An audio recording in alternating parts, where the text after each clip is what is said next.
नमस्कार फ्रेंड्स, कैसे हैं दोस्तों। आशा करता हूँ आप मस्त होंगे, स्वस्थ होंगे और तैयारी में व्यस्त होंगे। बने रहिए हमारे साथ, आप लोगों की बेटर तैयारी होगी। क्वेश्चन अच्छे हैं, लास्ट तक बने रहें। और शुरुआत करते हैं आज की वीडियो का। अगर चैनल पर नए हैं तो चैनल को सब्सक्राइब जरूर कर लीजिए ताकि नई नई वीडियो आपको समय से मिलती रहे और आप समय से तैयारी करते रहें। तो शुरुआत करते हैं आज के क्वेश्चन का। डीडीसी का 19वां एडिशन किस प्रकार की पद्धति है। डीडीसी 19वां एडिशन पद्धति हमारी ऑलमोस्ट इनुमरेटिव, लगभग परिगणनात्मक पद्धति है। नेक्स्ट क्वेश्चन है, ओंटोलॉजी का क्या अर्थ है। तो ओंटोलॉजी का अर्थ है इंटरनेट पर आधारित प्रलेखों का वर्गीकरण। नेक्स्ट क्वेश्चन है, छोटा करूं, पजल्स के क्वेश्चन भी आएंगे। प्रारंभ करना, चयन बनाना, ग्रंथ अवलोकन करना, अलग करना, मॉनिटर करना, निकालना, सत्यापन और समाप्ति किस सूचना व्यवहार मॉडल की अवस्थाएं हैं। एक तो फ्रेंड्स ये है डार्विन मॉडल नहीं है, मार्कोनी मॉडल नहीं है, कुलथान मॉडल भी नहीं है, ये हमारा एलिस मॉडल है। अगला क्वेश्चन है पजल्स का है। चारों क्वेश्चन देखने जरूरी है। यूजर इंटरफेस क्रिएट्स, उपयोगिता दोस्तीपूर्ण इंटरफेस क्या प्रेरित करता है। तो यह प्रेरित करता है हमारा मानव कंप्यूटर अंतः क्रिया को और ग्राहक की सुविधा अनुसार व्यक्तिगत प्रयोगता। तो बी ऑप्शन ठीक है। अगला क्वेश्चन है, निम्नलिखित में से कौन सा जोड़े किताब के प्रकारों के बारे में सही नहीं है। यह पूछ रहा सही नहीं है।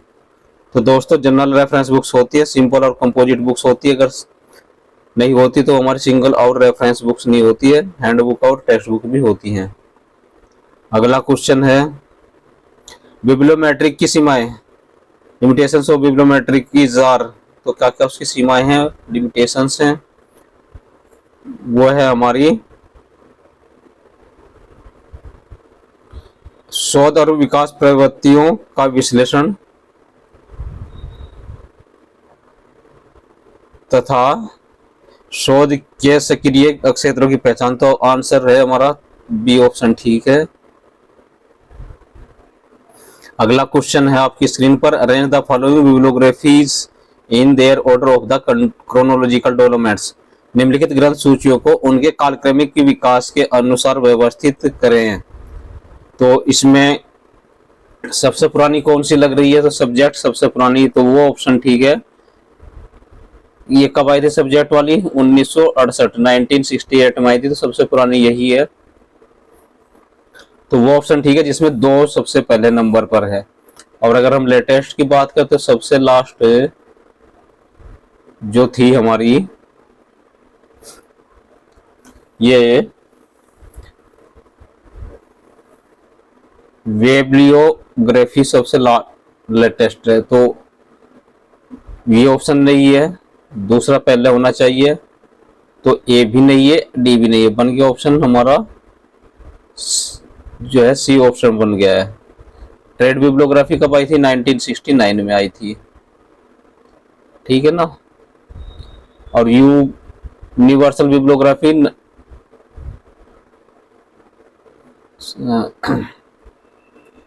दोबारा करते हैं, 1968, 1968 में हमारी I subject bibliography. Right answer हमारा होगा सी। उसके बाद आई यूबीसी, यूनिवर्सल बिब्लियोग्राफी, 1969 में। और ट्रेड बिब्लियोग्राफी थी हमारी 1992 में। नेक्स्ट क्वेश्चन की ओर बढ़ते हैं। संदर्भ सेवा की परिकल्पना सबसे पहले किसके द्वारा प्रारंभ की गई थी।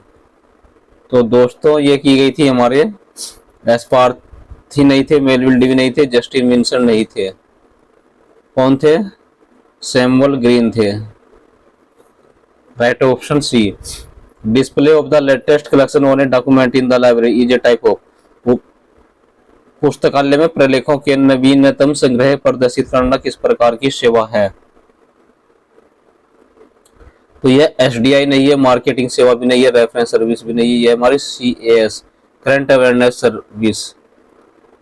अगला क्वेश्चन है,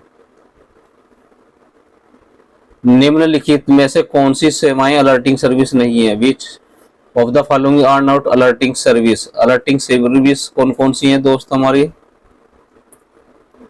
तो एसडीआई भी अलर्टिंग सर्विस है, डॉक्यूमेंट डिलीवरी भी है, इलेक्ट्रॉनिक क्लिपिंग सर्विस भी है।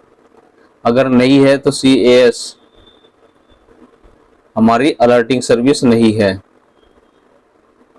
अगला क्वेश्चन है the concept of the selective dissemination of information was introduced by.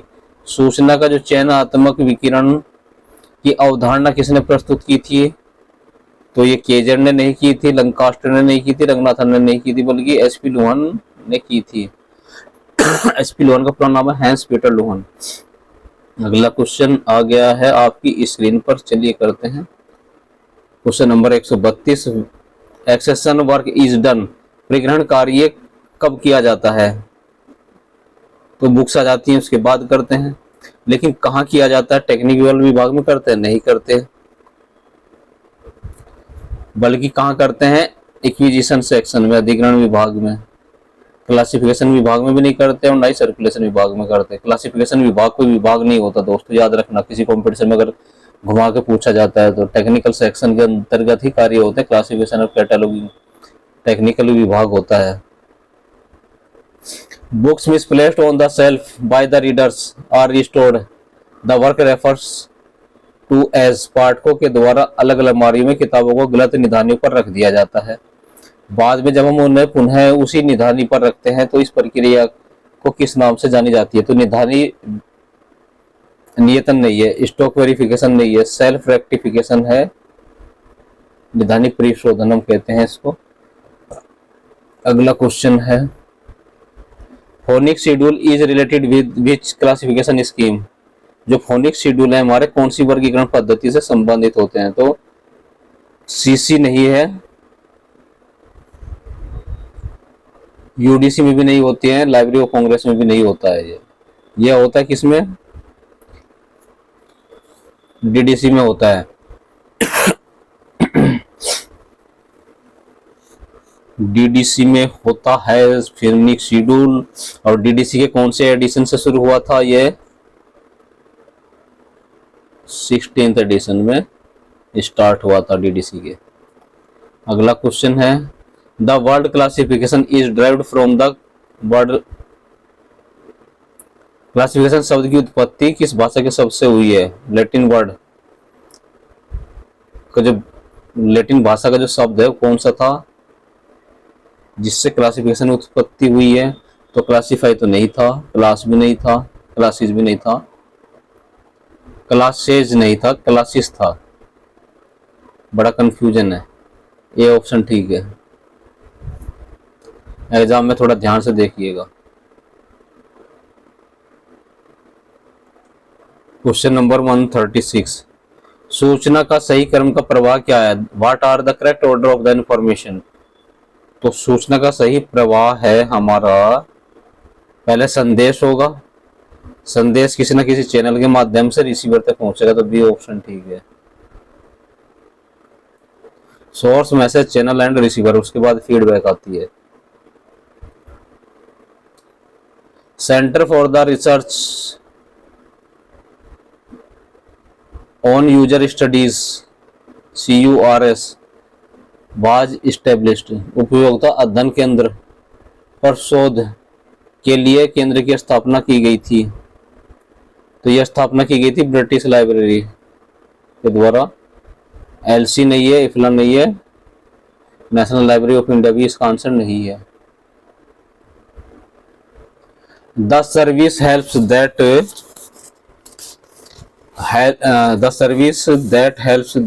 Student to acquire soft skill, writing skill and job oriented skill is.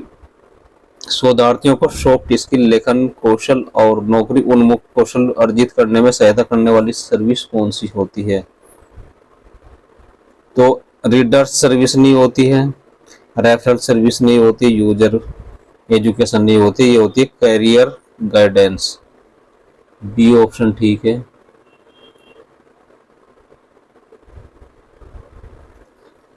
Readers advisory में क्या होता है? पाठकों को सलाह दी जाती है कि वह ऐसी सेवा है जिसमें प्रत्यक्ष या अप्रत्यक्ष साधनों के माध्यम से पाठक को कथा या गैर शैक्षणिक किताब का सुझाव देते हैं। रेफरेंस सर्विस में सूचना को हम एक जगह से दूसरी जगह निर्देशित करते हैं। ठीक है ना दोस्तों। अगला क्वेश्चन है, इन कुनेबुला पहले से मुद्रित पुस्तकें हैं, कब से मुद्रित हैं? तो ये सर्विस कब से है? 1400 इसका आंसर नहीं है, 1500 एडी नहीं है, 1200 एडी नहीं है। इसका राइट आंसर है हमारा 1500 एडी है, 1500 एडी, सी ऑप्शन। 1501 से जो पहले यूरोप में छिपी हुई पुस्तक पंपलेट या ब्रॉड साइट है, पांडुलिपियां नहीं है, जिनको इन कुनेबुला कहा जाता है। अगला question, Which one of the following indexing periodical is not available in the machine readable form? इनमें से कौन सी अनुक्रमणिका पत्रिका यांत्रिकी पठनीय स्वरूप में उपलब्ध नहीं है? तो एजुकेशन इंडेक्स है, लाइब्रेरी लिटरेचर भी है, सोशल साइंस इंडेक्स भी है, इकोनॉमिक्स इंडेक्स नहीं है। इसका ऑप्शन है ए। अगला क्वेश्चन है, अध्ययन केंद्र कहानी के घंटे प्रदर्शनी और अशिक्षितों को पढ़ाने का कार्य क्या है? तो फ्रेंड्स ये एक्सटेंशन सर्विस है। बी ऑप्शन गलत है, सी भी गलत है, डी भी ऑप्शन इसका आंसर नहीं है। अगला क्वेश्चन है मैचिंग का, इन फिल्मनेट का संबंध ऑर्गेनाइजेशन से है, ए इंडेस्ट आईसीटी का संबंध ई कंसोर्टिया है, डेलनेट के रिसोर्सेज और ई ज्ञान कोश है हमारा डिजिटल लाइब्रेरी।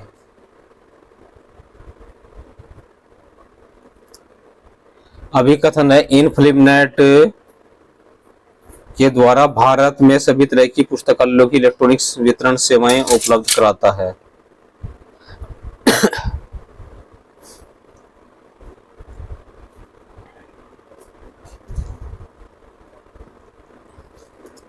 ठीक है।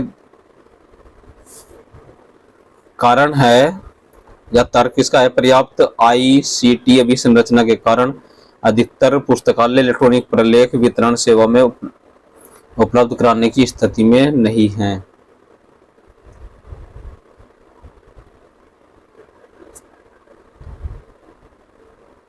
तो इसका जो आंसर बनता है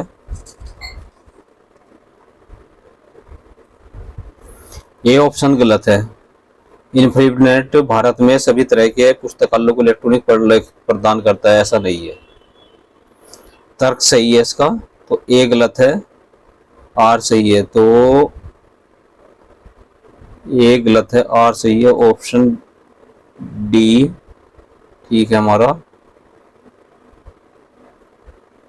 नेक्स्ट क्वेश्चन है,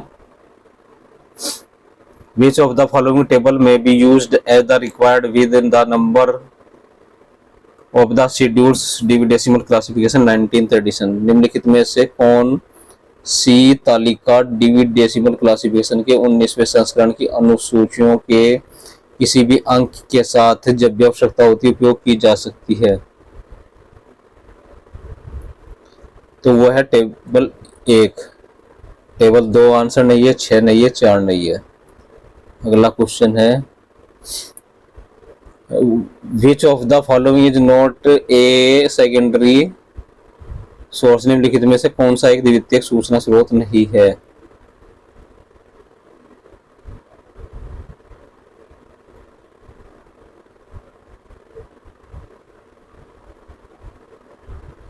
द्वितीयक सूचना स्रोत नहीं है। तो बिब्लियोग्राफी, जो बिब्लियोग्राफी क्या है हमारी टेरिटरी सोर्स है, ए ऑप्शन है। बाकी सब हमारे सेकेंडरी सोर्सेज हैं। फिर पजल्स के क्वेश्चन में, विश्वकोश भौगोलिक सूचना ढूंढने के लिए प्रयुक्त नहीं है, सही है। विश्वकोश सभी श्रेणियों के संदर्भ स्रोतों के लिए स्थापन है, बिल्कुल सही है। तो वो आंसर सही है जिसमें ए और बी, मतलब ए और आर दोनों सत्य हैं। तो बी ऑप्शन है, ए और आर दोनों ट्रू हैं। फिर पजल्स का क्वेश्चन आ गया है, निम्नलिखित को उनके उद्भव वर्ष के अनुसार व्यवस्थित कीजिए। चलिए वे उद्भव वर्ष बताते हैं आपको, फिर व्यवस्थित करते हैं। तो पहला हमारा ब्राउकर एनुअल, ये कब आया था? 1870 में आया था। Europa year book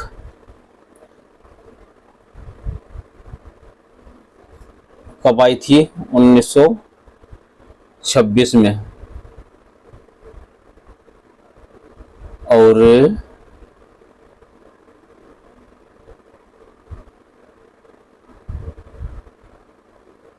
India reference annual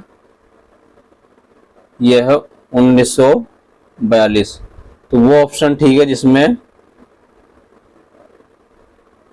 एक पहले नंबर पर है। तो 3 ऑप्शन कट गए हैं, वो आंसर सही है इसमें, तो बी ऑप्शन ठीक है।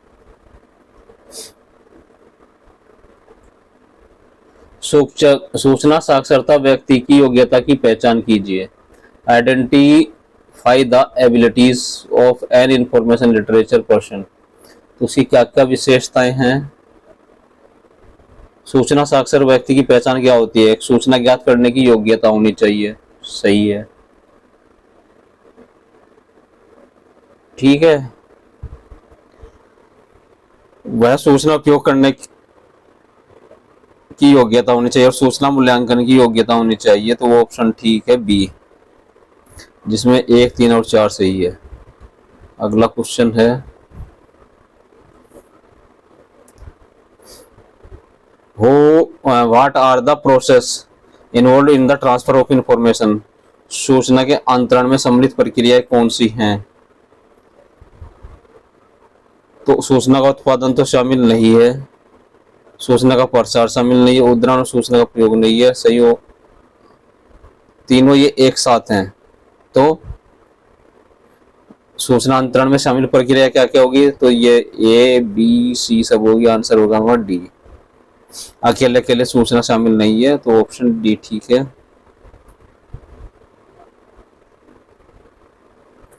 ये क्वेश्चन पजल्स के बहुत परेशान करते हैं स्क्रीन पर नहीं पूरे दिखते हैं।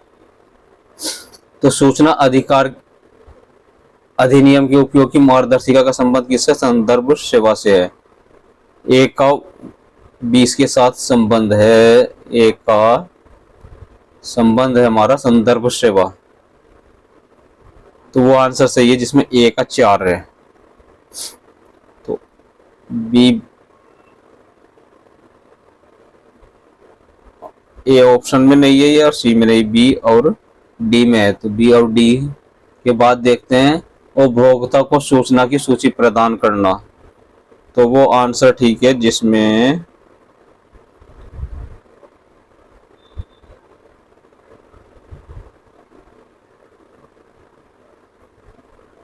प्रलेखन सेवा पहले हो। तो इसका ऑप्शन है हमारा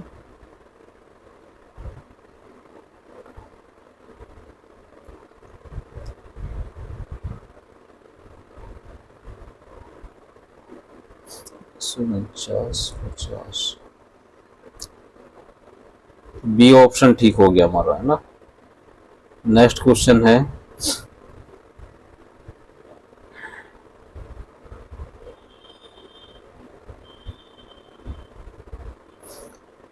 समान विषयों के प्रलेखों को एक स्थान पर एकत्रित रखने की प्रक्रिया को क्या कहते हैं? तो इसको हम वर्ग क्लासिफिकेशन या वर्गीकरण कहते हैं। अगला क्वेश्चन है, the word classification was derived Latin word. Classification शब्द लैटिन भाषा के किस शब्द से उत्पन्न हुआ था? देखिए, क्लास है, क्लासिफाई है, क्लासिस है, क्लासिज है। दो ऑप्शन सी और डी सेम दिया है अंग्रेजी के हिसाब से, CLASSIS। तो इसमें आंसर वो पहले, क्योंकि सेम वर्ड है तो पहले वाले को हम मानेंगे सही, तो सी ऑप्शन है क्लासेस।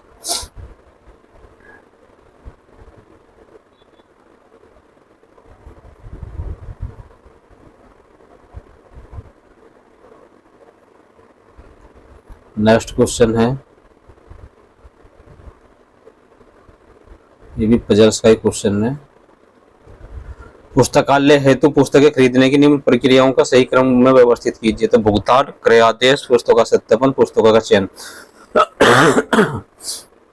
तो फ्रेंड्स वो आंसर सही है जिसमें सबसे पहले हम पुस्तकों का चयन करते हैं, है ना। तो चौथा ऑप्शन जिसमें सही है वो आंसर सही है।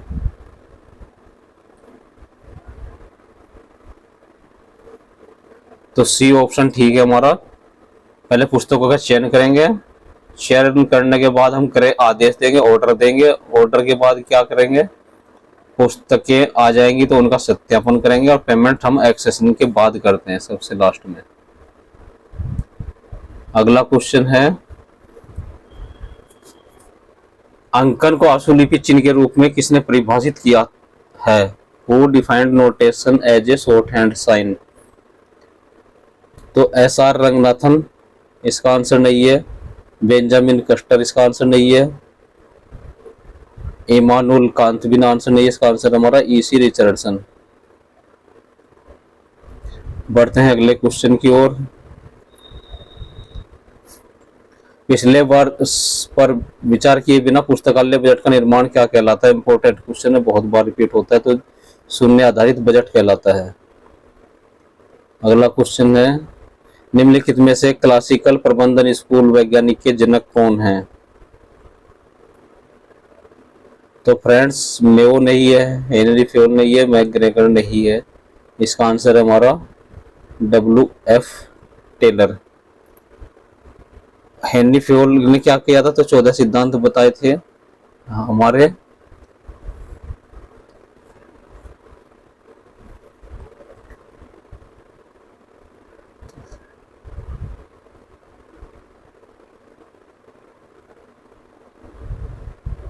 अच्छा पजल्स का है, निम्नलिखित में से क्लासिकल युग के वैज्ञानिक कौन कौन से हैं? पजल्स नीचे नहीं देखा है, तो बी और सी है, WF टेलर और हेनरी फ्योल है। अगला क्वेश्चन है, निम्नलिखित में से किस राज्य ने छात्रों की 8वीं कक्षा में पहुंचने के लिए उनकी पुस्तकालय सदस्यता अनिवार्य शर्त बना दी है? तो ये अनिवार्य शर्त अरुणाचल प्रदेश ने नहीं बनाई, उत्तर प्रदेश ने नहीं बनाई, ये बनाई है छत्तीसगढ़। सी ऑप्शन ठीक है। Arrange the following public library acts according to the year of the enactment. निम्नलिखित सार्वजनिक पुस्तकालय अधिनियमों को उनके कालक्रम के अनुसार सही क्रम में रखें। तो इन ऑप्शन में से कौन कौन से ऑप्शन ठीक हो सकते हैं? तो 2001 में जिसमें हुआ था वो सबसे पहला आएगा, तो गुजरात में सबसे पहले हुआ था 2001 में, उड़ीसा में 2001 में हुआ था लेकिन सितंबर में हो गया था गुजरात में, तो वो आंसर पहला आएगा। उत्तर प्रदेश है 2005, अरुणाचल प्रदेश पुस्तकालय अधिनियम 2009। तो इसका आंसर पजल सही कर दिया हुआ नीचे नहीं है, तो वो आंसर सही है जिसमें अरुणाचल प्रदेश सबसे बाद में आएगा। ठीक है, मैंने चारों ईयर बता दिया आपको। नेक्स्ट क्वेश्चन है, arrange the following public library acts. निम्नलिखित को सार्वजनिक पुस्तकालय अधिनियमों को उनके अधिनियमन वर्ष के अनुसार व्यवस्थित कीजिए। तो दोनों क्वेश्चन उसी तरह के हैं, पजल्स वाले ही क्वेश्चन है।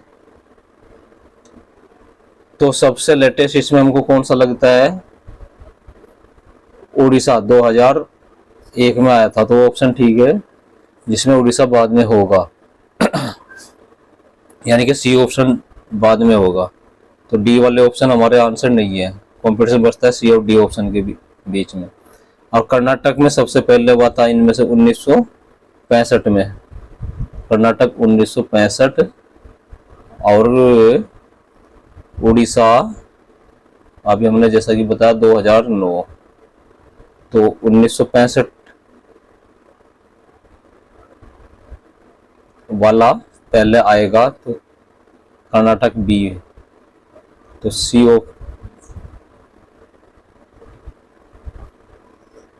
सी सबसे बाद में और बी सबसे पहले, डी ऑप्शन ठीक है।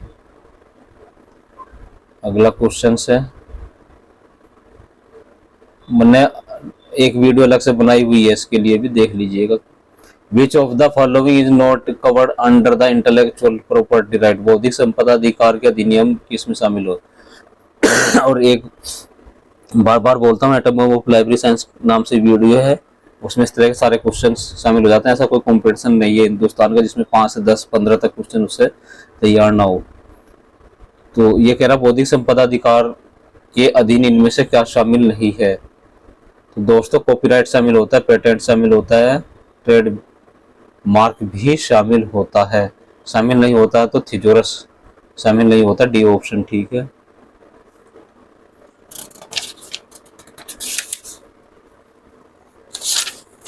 अगला क्वेश्चन है, कॉम्स का पूरा नाम क्या है।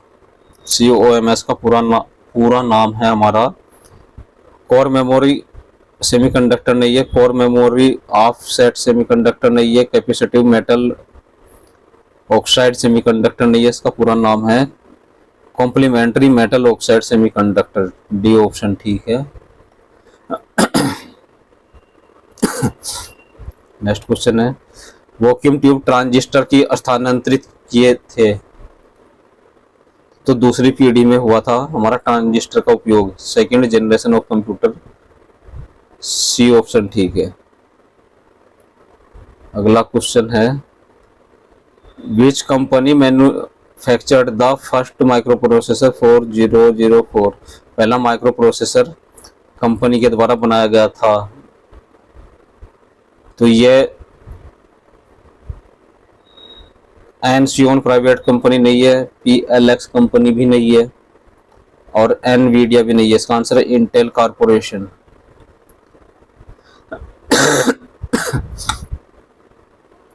नेक्स्ट क्वेश्चन है, विच among the following input device consist A stick which pivots on the base reports register angle and direction of the CPU। निम्नलिखित उपकरणों में से किसमें एक छड़ी होती है जो एक आधार पर घूमते और CPU को इस कोण या दिशा में रिपोर्ट करती है।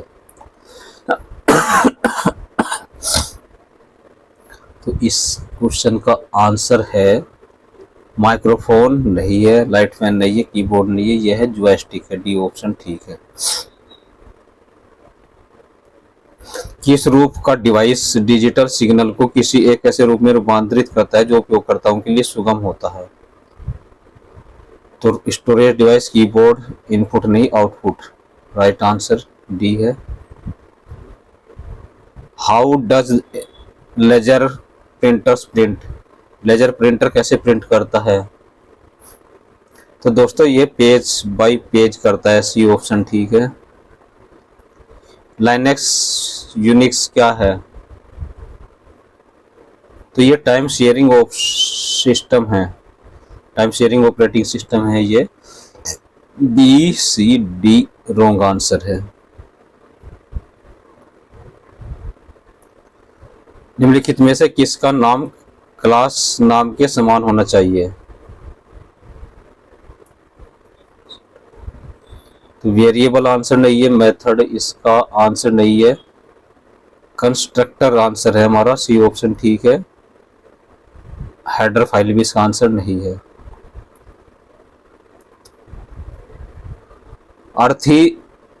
अरिथमोमीटर का विकास किसके द्वारा किया गया है।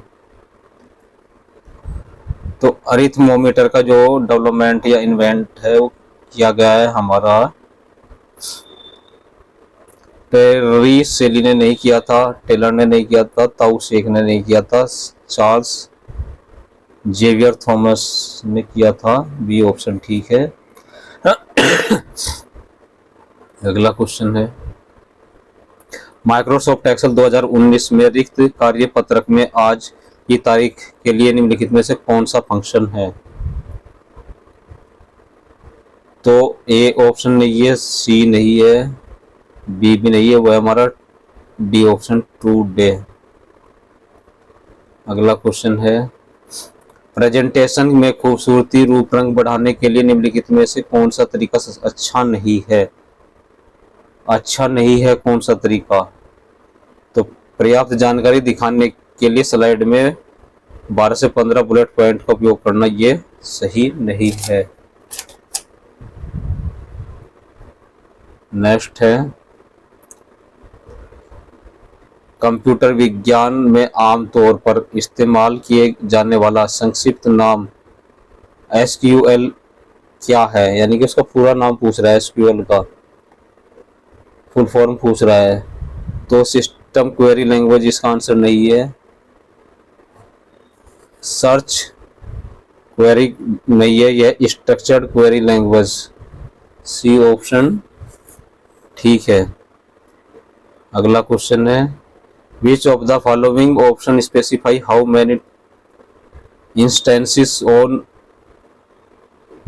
Of an entity relate to one instance of another entity. निम्नलिखित में से कौन सा विकल्प निर्दिष्ट करता है कि किसी भी एंटिटी की कितनी अवस्थाएं और किस अन्य एंटिटी के एक अवस्था से संबंधित है? तो यह रिडंडेंसी नहीं है, ऑर्डिनलिटी नहीं है, एटोमिसिटी नहीं है। इसका राइट ऑप्शन है हमारा कार्डिनैलिटी ऑप्शन ठीक है, D. Which among the following is are not a type of the website hosting. निम्नलिखित में से वेबसाइट होस्टिंग सर्विस नहीं है।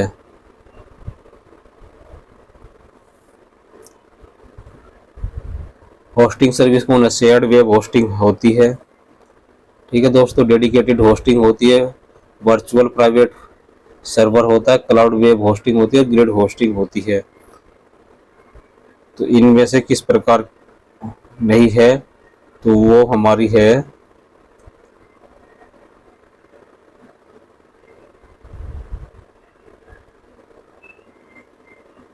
केवल सी, डी ऑप्शन।